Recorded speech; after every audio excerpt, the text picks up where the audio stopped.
Muy buenos días a todas y a todos, señoras y señores ministros, señoras consejeras, señores consejeros.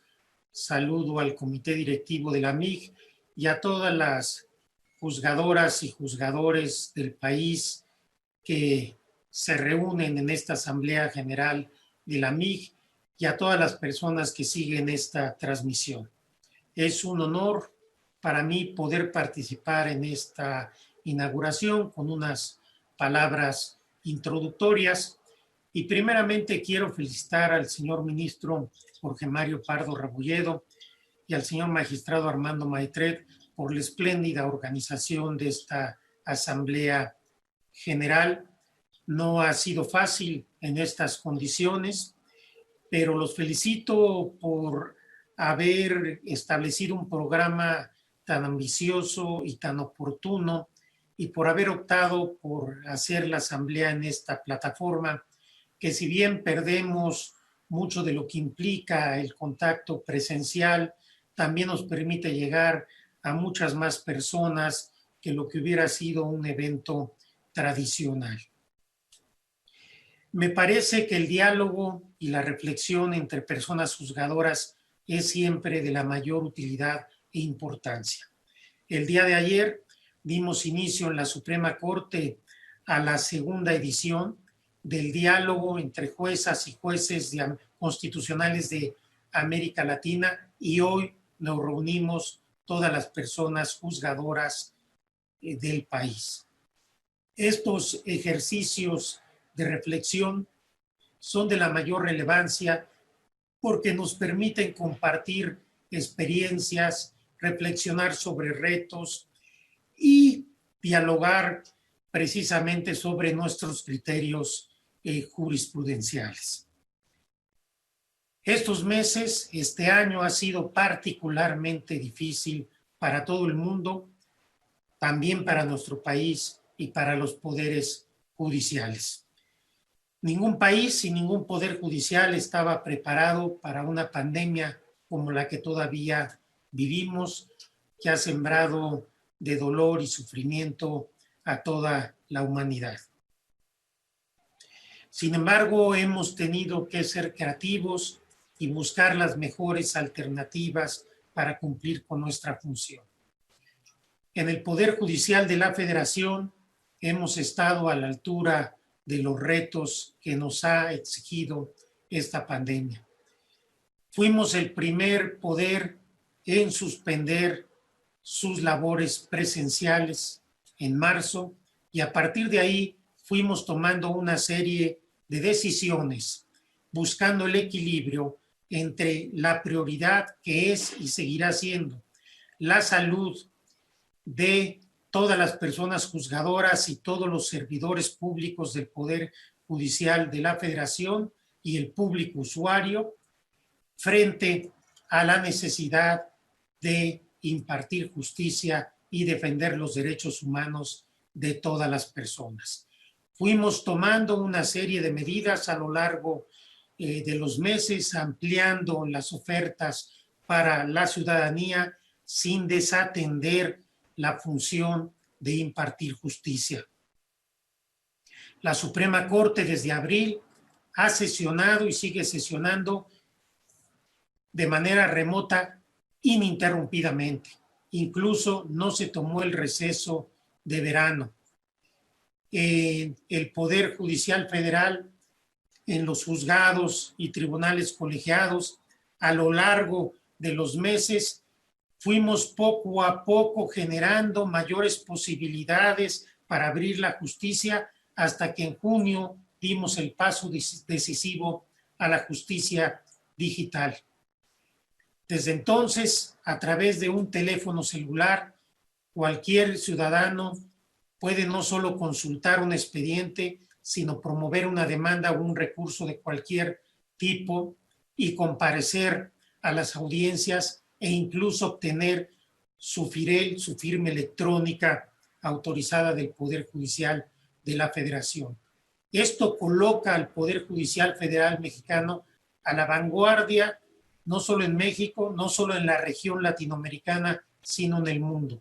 Por ello, me siento muy orgulloso del trabajo que ha venido desempeñando el Poder Judicial de la Federación. Y quiero expresar públicamente mi más amplio reconocimiento y gratitud a las juezas, jueces, magistradas, magistrados, a todo el personal con funciones jurisdiccionales y administrativas del Poder Judicial de la Federación, a los que han tenido que hacer guardias, a los que han trabajado desde su casa, a todos los que con vocación y sin descanso han seguido trabajando intensamente para servir al pueblo de México. Creo que hemos cumplido y seguiremos cumpliendo la labor que nos corresponde, pero eso es gracias y ha sido gracias al elemento humano, a esta vocación que tienen los servidores y las servidoras públicas del Poder Judicial de la Federación de tener la camiseta bien puesta y de seguir adelante sin importar los riesgos y el tamaño de los retos. Mi reconocimiento emocionado y mi gratitud permanente a todas y todos ustedes. El tema que se ha elegido para este encuentro no puede ser más oportuno: justicia y protección a grupos vulnerables. ¿Por qué? Porque precisamente esta pandemia va a exigir trabajos redoblados de los jueces para la protección de estos grupos de por sí ya vulnerables. La pobreza, la desigualdad, el dolor por la enfermedad y los fallecimientos, la violencia intrafamiliar, el machismo, el racismo, la discriminación, van a incrementarse y exacerbarse después de esta pandemia, como de hecho ya está sucediendo. Y aquí tenemos una labor muy trascendente, las juezas y los jueces de México. Los órganos propiamente políticos, los poderes legislativos y ejecutivos tendrán que hacer su labor, la sociedad toda también, pero los jueces debemos de redoblar nuestro compromiso con los grupos más vulnerables, desprotegidos, vulnerables, discriminados, marginados, con los olvidados de México. Ayer decía el ministro Lorenzetti de Argentina que es típico de los jueces constitucionales de Latinoamérica una dosis de idealismo, que es extraño, y lo decía a propósito de las palabras de introducción que yo expresé, que un ministro de corte hable de protección de derechos humanos, de protección a los pobres, de defensa a los marginados. Y agrego yo que esto se debe a la realidad de nuestros países. Nuestros países no han podido llegar a un estadio de bienestar como lo tienen otros estados del mundo, y de tal suerte que muchos de los derechos sociales siguen siendo aspiracionales, no son una realidad para el pueblo o para los pueblos de nuestros países. Y por ello los jueces constitucionales de Latinoamérica no podemos ser defensores del status quo. Desde mi punto de vista, debemos tener un compromiso transformador de la sociedad, un compromiso para que el derecho sea motor del cambio social, para expandir los derechos, para que los derechos sean efectivamente, como decía Ferrajoli, la ley del más débil. A partir de este compromiso que los tribunales constitucionales de la región tenemos con los derechos de los más vulnerables, hoy la doctrina común de los tribunales constitucionales de la región latinoamericana compite con ventaja contra cualquier decisión de otros tribunales del mundo.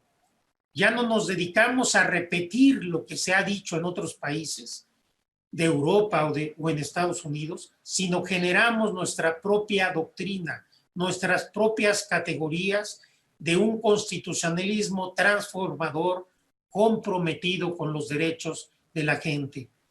Porque sin justicia social no puede haber auténtica democracia. Sin justicia social no puede haber auténtica libertad. La justicia social es esencial para lograr un piso mínimo de igualdad entre todas las personas.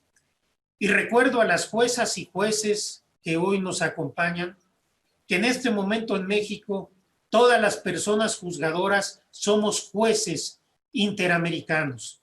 Todos tenemos la obligación de aplicar el bloque de constitucionalidad formado por los derechos humanos establecidos directamente en nuestra Constitución y aquellos que emanan de los tratados internacionales suscritos por el Estado mexicano.